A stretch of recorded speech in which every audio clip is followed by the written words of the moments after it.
Sayyidina Ali bertanya kepada Rasulullah, "Ya Rasulullah, kenapa orang syariat itu kok matinya hancur di dalam kuburnya? Kenapa orang tarekat matinya kering di dalam kuburnya? Kenapa orang hakikat itu berseri-seri atau bercahaya di dalam kuburnya?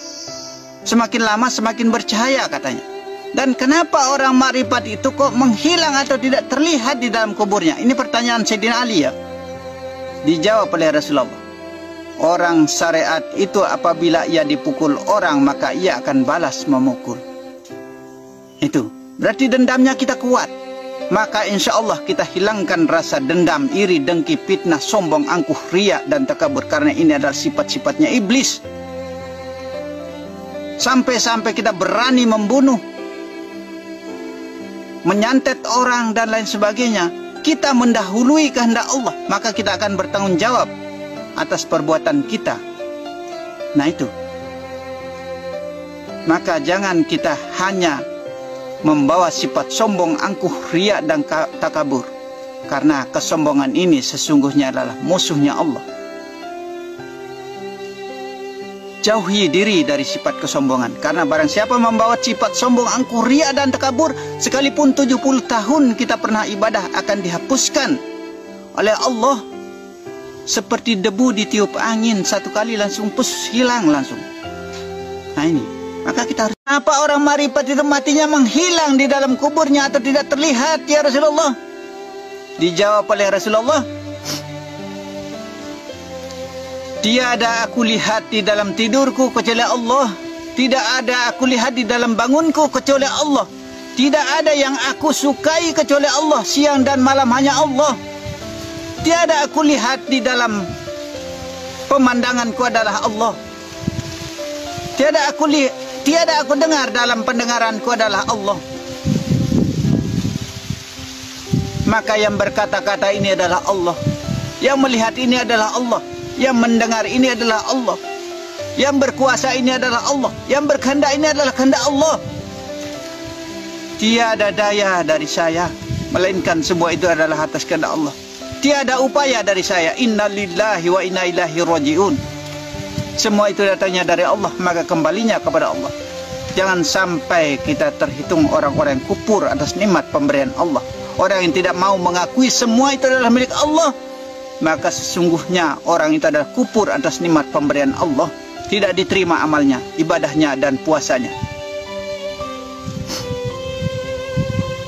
Kenapa ia menghilang atau tidak terlihat di dalam kuburnya? Karena roh itu, nyawa itu, hati itu, dan jasad itu sudah saling kenal mengenal, sudah menjadi satu di dalam Allah. Akhirnya apa yang akan terjadi? Tidak mau berpisah dia. Setelah dia tidak mau berpisah dengan roh, nyawa, hati, dan jasad, roh sudah mengenal nyawa, nyawa mengenal hati, hati mengenal jasad, sudah menjadi satu di dalam Allah. Menjadilah ia kekasih Allah yang dekat kepada Allah, sama seperti Rasulullah. Maka roh ini tidak mau pergi ya. Roh tempatnya di sini, di kepala ini. Nyawa tempatnya di dada, hati tempatnya di belakang. Tubuh kasaran ini yang nyata terlihat ini, yang wujud Allah ini. Roh tidak mau pergi, tetap dia di ubun-ubun sini. Ini ya yang disebut dengan arsi, dengan aras. Arsi di atas. Ini sudah arti aras itu. Di kepala ini arti aras itu. Di ubun-ubun, di otak kecilnya kita ini, itu adalah aras. Itu yang disebut dengan arsi. Nah disitulah tempatnya. Maka roh tidak mau pergi dari otak ini, sehingga nanti dalam ketiga harinya dia akan kembali ke ujung kaki.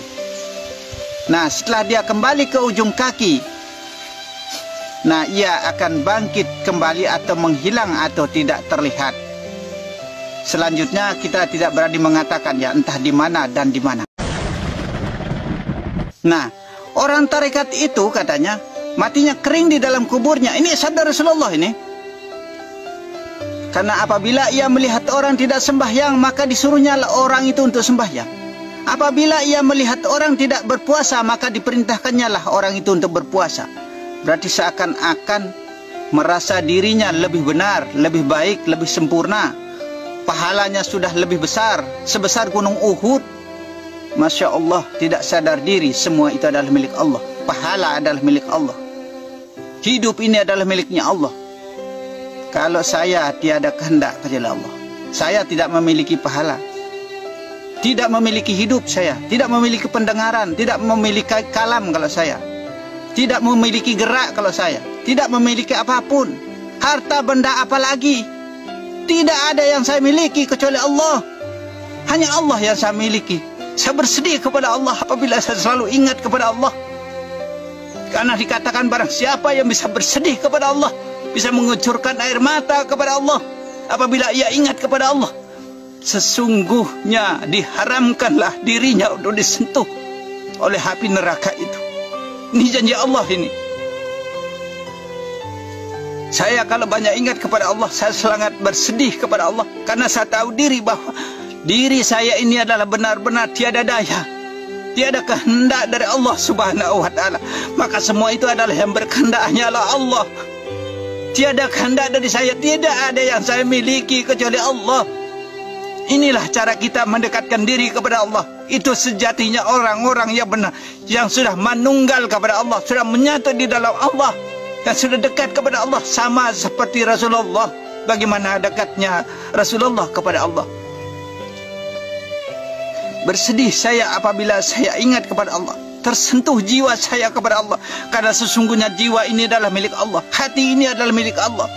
Kehendak ini adalah kehendak Allah. Yang berkalam-kalam ini. Hati orang yang arif billah itu tidak pernah lupa, tidak pernah luput, tidak pernah lengah kepada Allah. Itu orang yang arif billah, kekasih Allah, yang dekat kepada Allah sama seperti Rasulullah. Itu arif billah namanya, kekasih Allah. Maka sesungguhnya kalau orang yang sudah dekat dengan Allah, sudah menyatu dengan Allah, nanti perbedaan kematian ya. Ini pertanyaan Sayyidina Ali ya. Kata Rasulullah selanjutnya, orang hakikat itu matinya bercahaya-bercahaya, semakin lama semakin bercahaya, karena ia selalu menampilkan nama Allah. Semua apapun yang ia lakukan di dalam kehendak, gerak-gerik, tingkah laku, perbuatannya itu adalah perbuatan Allah, adalah kehendak Allah. Itu yang ia lakukan. Semua itu diniatkan karena Allah. Dalam setiap langkah, dalam kerdipan mata, dalam kehendak, dalam kalam, dalam apapun yang ia lakukan, itu semua dijadikan adalah ibadah di dalam dirinya. Ia memegang pun karena Allah, ia berjalan karena Allah, ia melihat karena Allah, ia mendengar karena Allah, ia berkata-kata karena Allah. Itulah orang hakikat. Maka sehingga matinya itu adalah bercahaya, bercahaya, kata Rasulullah. Orang yang sudah menapikan nama Allah, menetapkan nama Allah di dalam dirinya. Itu orang hakikat.